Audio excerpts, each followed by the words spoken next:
Hey everyone, welcome back to Legacy Premier League.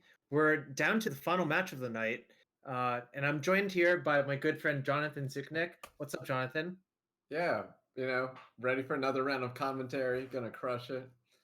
Yeah, so we actually have a rematch for this match. It's Eric Landon versus Edgar. How are you feeling about this?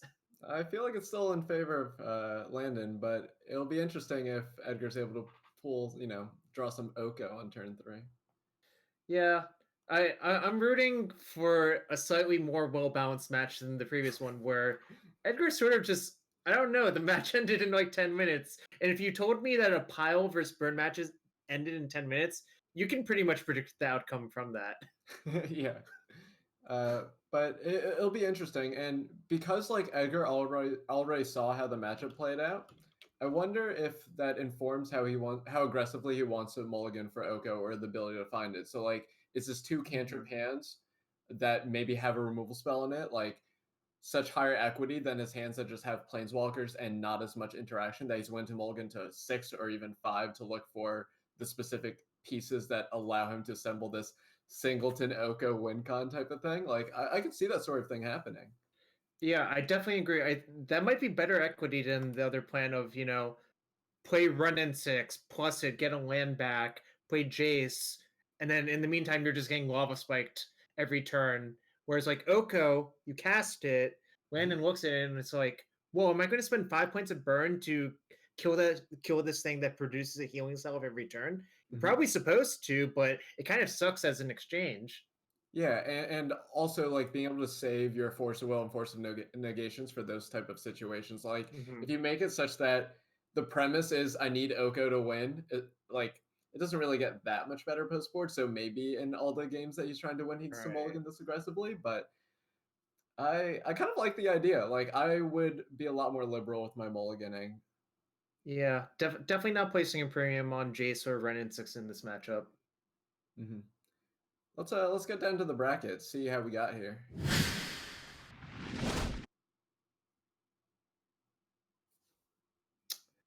Well, so starting from the top of the bracket, we saw that Eric previously won the match very quickly over Edgar, and Javier joined him in the winner's bracket. Then Javier, quick queen sweep, 2-0 over Burn, with some, fortunate top decks, but sometimes it's how the cookie crumbles. Then we go down to the bottom bracket. It was Edgar versus Gottlieb, and I don't know. It felt like Gottlieb was running pretty bad, but like as you like to say, that's the power of blue, right? Blue decks don't really flood or screw, whereas Gottlieb definitely flooded out to make Edgar the winner of that matchup. And now we're going to see the rematch finally of Edgar versus Landon. Yeah, and the winner gets up to winner's bracket, really big deal. Loser, still in it, goes down to loser's bracket, but pretty big match for how you're going to end up in the overall tournament. Yeah, I would like to say in the previous seasons I played of this, I actually was in this bottom bracket both times and won all the way up. So these people should not count themselves out. There's plenty of Magic to be played still. But yeah, that's like pretty exciting. Like that's a good story.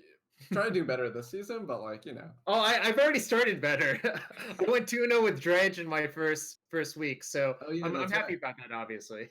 Yeah, I'm undefeated, but it's fine. I get it. Oh yeah, you're undefeated. All right, so let's get down to the decks. All right, burn. So bunch of 4s, a 20, 2 2s. People like to call this a combo deck. I guess if you're gonna call it a combo deck, it's kind of like a combo deck that combos over time. Like yeah, I'm gonna play one spell in turn 1, hopefully 2 spells in turn 2, and then like eventually kill you. But I really like the inclusion of the 4 Firecrafts. That's understanding that people like Javier are gonna play Delver, and Edgar here's playing 4 color or Snow. So the Firecrafts are really good. Sometimes you see them in the sideboard, but really like them. I died to this Firecrafts and that GP top 8. I'm just gonna point that out. Yeah, I mean, that's what his deck was designed to do, and I think Landon wants to do that again. So, Well, let's take a look at the next list. Yeah. Oko! Oko! It's yeah. I really hope for Edgar's sake he draws it, but I don't think that's even the end of the game. That's just the beginning of it. Yeah, Like exactly. you need Oko protect it, and then like I don't know, like try to kill them with snapcasters, I guess. Yeah, you can end up in some quote interesting like spots where you have to like snapcaster on turn 2 if you don't have a removal spell for a creature.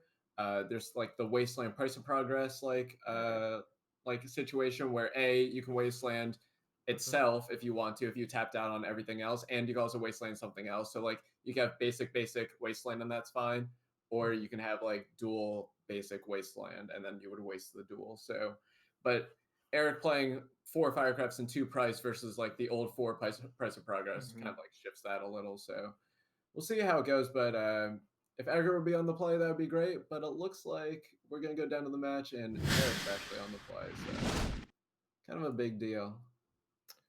It is a big deal. But I think that's one of the worst hands you can have as Vern. Yeah. So obviously the problem with Fire Blast is that you don't want to draw it early. Like this hand I think is probably in the bottom tier of hands. Like Yep. Yeah, you just gotta throw it back. Yeah. And so Edgar's hand is exactly what I was talking about. It like has some of the tools, but like I'm not in love with it. I think I would mulligan. Like you just have a removal spell and 1 cantrip. I want multiple cantrips or Oko, but like you don't have lightning bolts anymore, so it's really just 3 removal spells. Right. That makes it hard. And you're on the draw, so you're like starting at a virtually lower life total, because if they play a 1-drop on turn 1, you're not allowed to interact. I think that might be the kicker, being on the draw. Okay, I've come around to it. You're allowed to keep. I would have been inclined to keep as well, but I also hate mulliganing. I also hate mulliganing, except when I feel like the matchup is like really bad. So then I like do it the other direction. I'll mulligan way too much. So interesting dynamic here. You have to decide if you want to leave up Thoughtseize or Fatal Push. I would also lead on Thoughtseize. It's not gonna get any better, and like it's gaining a life here, like at the worst. And then here it's Snag the Eidolon, which would have dealt 2 damage anyways. Oh, but that's so fair. Yeah, yeah. Fortunately, Edgar knows that if he deals with the Swift Spear, Landon's only left with 1 lightning bolt. So it's not it's not bad. Yeah, actually, like this, all things considering, this is pretty much ideal for Edgar, despite like the opening hand wasn't like insane, but it was definitely reasonable. Mm-hmm. That was actually an interesting play for me. So the Delta instead of Tropical Island was very interesting. So Eric doesn't have Price of Progress in his hand. So the Delta costing you a life when your Ponder usually also wants to shuffle. I would be inclined to play the Tropical Island, and then you would ponder off of that. Then if you're worried about Price of Progress, you delay shuffling it. Like when it's good, you can delay shuffling a turn and playing the Wasteland. And when it's bad, then you would play the Delta, get a basic. But now like you're costing yourself an extra fetch, and every life definitely matters against the burn deck. So it's kind of an interesting situation there. But so Edgar had an interesting decision. He pondered into Forcible, Astrolabe, Ren 6, and he kept.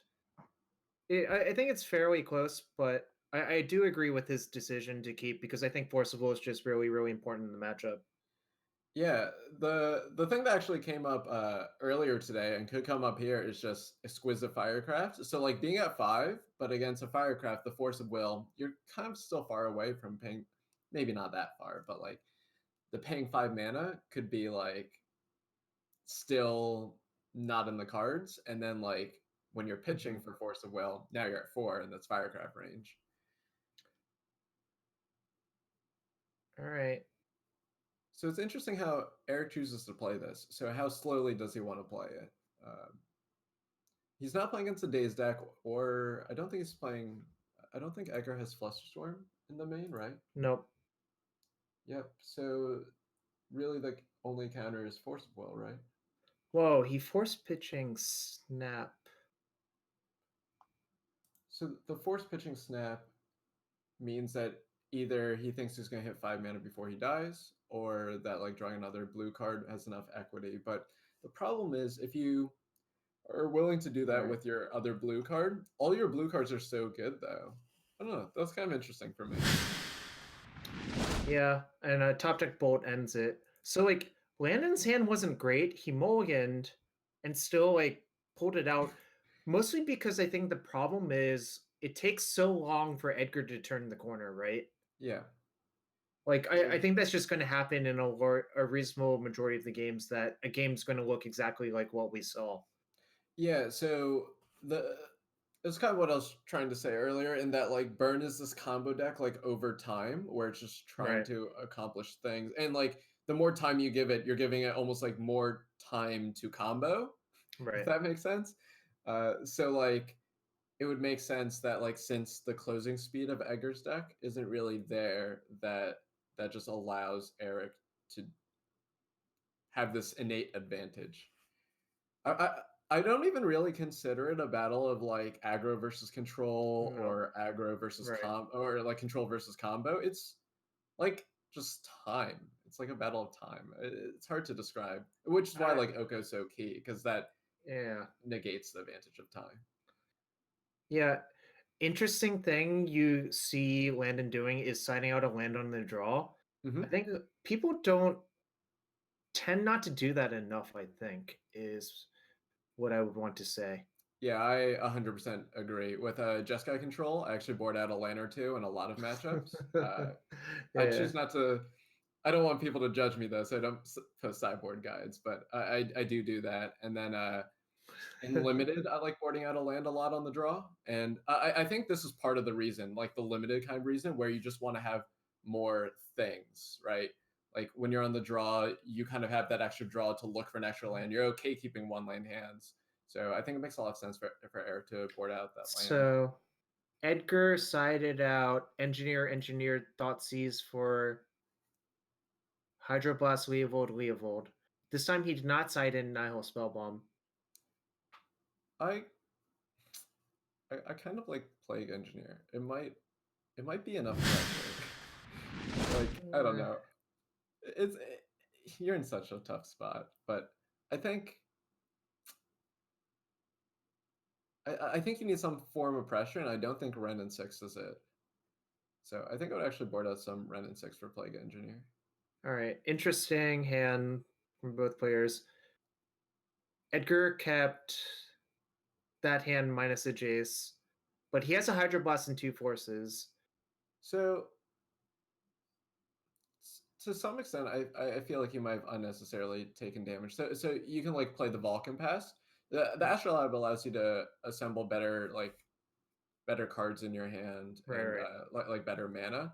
But then you're taking 2 points of damage, and you are on the play, so you know that the burn deck has more resources since they're on the draw. So it's like when you're on the play, you start at a higher life total, but Yep. have like less cards. So I agree with Edgar's play in some other situations, but I feel inclined in a different direction normally. So But yeah. Landon did not draw a second land, but I think that's okay, really, because you have a lot of time in this matchup from the burn side.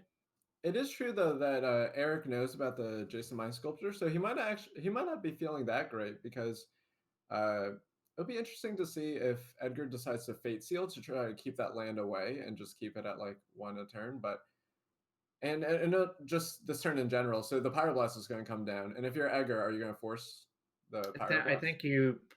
think you're priced into it, really. And what are you going to pitch? Well, actually, let me retract that. I think you'd be priced into it if you did not have a second Jace in your hand. Sorry. So I actually feel like I would have forced and pitched the Jace in my hand. Just because of the tempo advantage that implies. Yeah. Yeah, that makes sense. Ooh, third Jace. I don't think that is what you really want. Okay, if I knew that was there, I would have done Edgar's line too.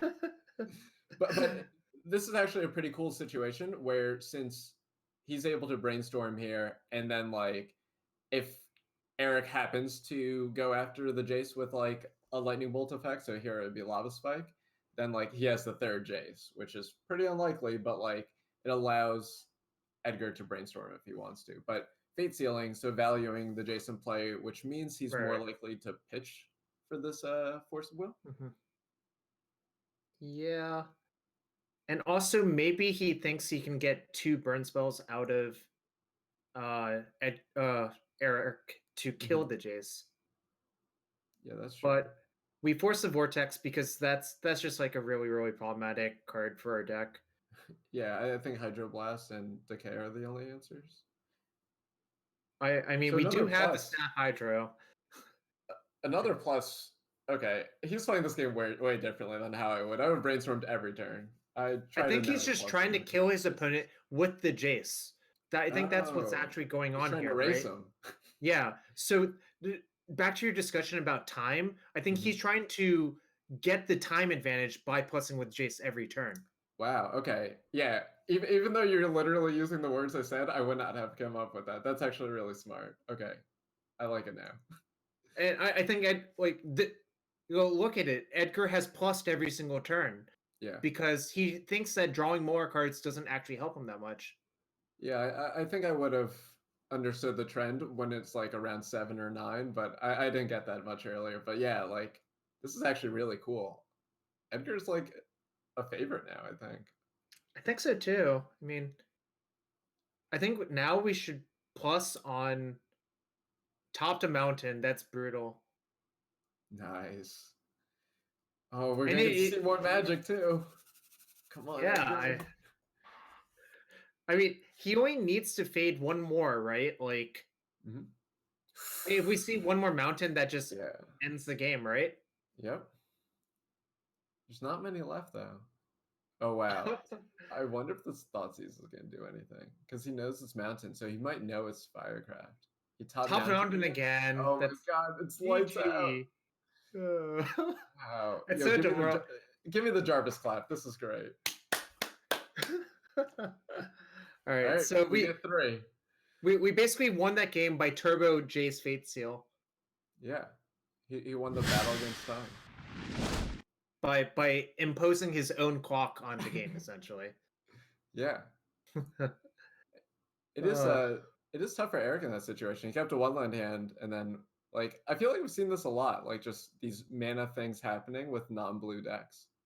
Yeah, so it's interesting that he got screwed and flooded, and it like the flood was just brutal. Like, I don't know, like. And yes, Edgar has 1 Thoughtseize. I guess that's for mana curve considerations because it's not like a great card. Oh, he's citing in the second Thoughtseize for the Ren. Yeah. I actually like Thoughtseize a lot in this matchup, using the same logic as before. When you're on the draw, you're still like you want to be able to take those cards like Sulfuric Vortex and Firecraft. Agreed. Or Pyro. Here's the Oko! No! It might happen, Oko. The problem is our hand's not great again. Now you gotta keep. It just I think you have to keep as well. It stinks that he doesn't have a blue source though. I mean, no, we do. It's just a very slow blue source. Oh yeah, I just meant you're gonna fall behind to the 1-drops. I agree. The problem is this is one of the better burn hands. You have 2 1-drops and 2 bolts. Although that Catacombs helps a lot. Yeah. I think he's just gonna leave Hydroblast this turn. Yep. Yeah, it makes sense. You just want to save the most amount of life. So like his options are to play Hydroblast or like one of the cantripping type of effects. Ren immediately discarded. Oh my god, another 1-drop! Oh my gosh. These are the best hands because these are repeatable sources of damage. Yeah. Yeah, it's gonna be a tough one. It is. Trying to think. So I guess just drawing Fatal Push is probably your best draw. Yeah. But he gets a cantrip look at it. We have a lot of cards. The problem is most of them don't do anything. That must have been a Ponder Shuffle. Yeah, definitely. Because there's... Oh, God. Let's see. 1, 2, 3. Each of the bolts are worth 4. So we're showing 14 damage. So if our... No, we're showing 12 damage, right? 4 + 4 + 3. Oh, no. That's 11 damage. Yeah, 4+4+3. And we then even have the even Pyro Blast for the Oko. We even have the Pyro Blast for the Oko. But also the problem is the Oko doesn't stabilize the board, so we would just literally be dead on board, right? Well, he would be able to Oko plus on the Astrolab. Oh, true. But what's going to happen is Ezra's going to tap out for it and get Pyro Blasted and die. Oh, man. Actually, it looks like he's leaving out push, right? Yep. So as long as Eric doesn't get unlucky here. That's probably going to do it. Yeah, Vortex is the kind of card that you're probably just going to commit at this point because, like, it's not like the other instants that have, like, better interplay. Nope. Like, the only thing Edgar can have is Decay because he already played the 1 Hydroblast. I understand the passing. Like, it makes sense. It just gives Edgar this false sense of hope. I believe there's not going to be any false sense of hope anytime soon. Yeah. And if I was in Edgar's situation, I would feel like kind of decent about like how parts of this was progressing, but then that Pyroblast, like it didn't even matter what happened from here. That Pyroblast hurt so much. So interesting to note, you would actually need Forcible and Fatal Push to win this game because of the prowess trigger. Oh, I understand what you're saying. Yeah. Instead, we're gonna die. Perfect game. Landon with 0 cards, Edgar at 0 life. Yeah. And there you have it. So. Yeah, I mean, it kind of played out the way we thought it would, or in a deja vu sort of way. Like we've seen this before. Edgar managed to take game 2 with the Turbo Fate Seal route, which I foresaw coming. You're like, wait, why doesn't he brainstorm? I'm like, well, Edgar's just like, let's kill our opponent. You know, the old day 9 adage: if you're unsure of what to do, just go kill your opponent. Yeah, and definitely understanding where Burn gets its advantage and preying on that with the Jace the Mind Sculptor. But the other 2 games just playing out very normally. Eric had a very, regular, normal distribution, mix of cards, and led to a victory. So, to be fair, I think in game 3, I think I think Landon got slightly lucky to draw another 1-drop or 2 to make his hand like really, really out of reach for Edgar. Like Edgar was really, really close to stabilizing that game. Yeah, like how much more damage did that top deck 1-drop do? I guess if you count it as the Swift Spear, it's like 5 extra damage or something. Yeah, like 4 or 5 extra damage, which is a lot. Yeah. If Edgar had more Okos or Hydroblasts, I would feel a lot better about that matchup, but that's not the way we chose to build our deck for this week. Yeah, and it makes sense. I mean, at least personally, I wouldn't have thought that Eric was going to bring Burn. No, I think almost everyone was like, yeah, he's going to play Black Red Reanimator. What else would he bring?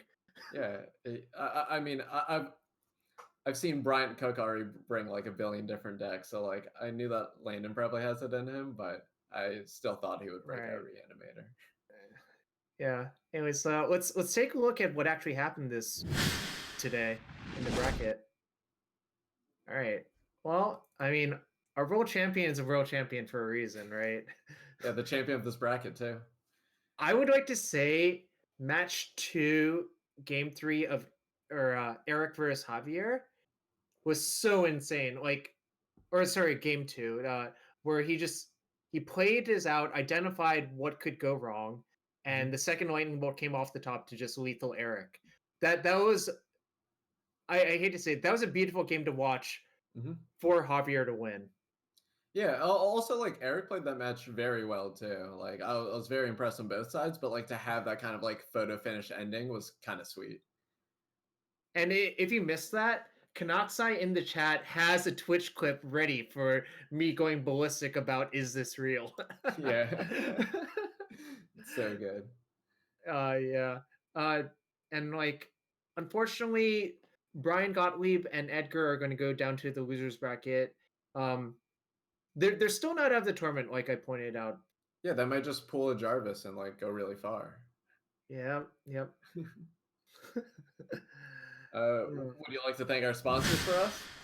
Yeah. Big shout out to Card Hoarder for helping people with their decks. And if you want to get cards or rent cards, I suggest you check out Card Hoarder. Mhm. Scott Monroe for making this possible, and Wizards of the Coast for sponsoring this stream as well. Yeah, I've heard of them before. Yeah, they make some pretty good games. Yeah, I've dabbled in one or two in my life. So next week we have Bob Huang, we have Julian, Autumn, and Phil Gallagher. So it's gonna be good. Yeah. Nice mix set of people. Everyone's very familiar with Legacy, so definitely gonna have some high level play, and I'm gonna be looking forward to that. Yeah, it's gonna be a nice one to watch. Like someone put it best, all of the groups in this league, you would describe them as groups of death. So Yeah. there's going to be good Magic being played. Yeah, exactly. Everything's just so stacked, and that's really what keeps me coming back. I mean, the great commentary is like pretty nice, but like just watching high level Legacy is not something we're able to do all the time, and being able to do that every week through the LPL is fantastic. Yeah. Anyways, I think that's all we have for this week. I would like to say goodnight to everyone. But you know what? Thanks to the viewers for coming out. Like, this would mean nothing without the viewers. Yeah. Yeah, so thanks. If you're not already following the channel, please do. You get to see when we go live, and sweet clips and all this kind of stuff. And we'll be here next week, same time, same channel. Yep. So have a great night wherever you are around the world, or day, or whatever. But have a good everything. Have a good everything.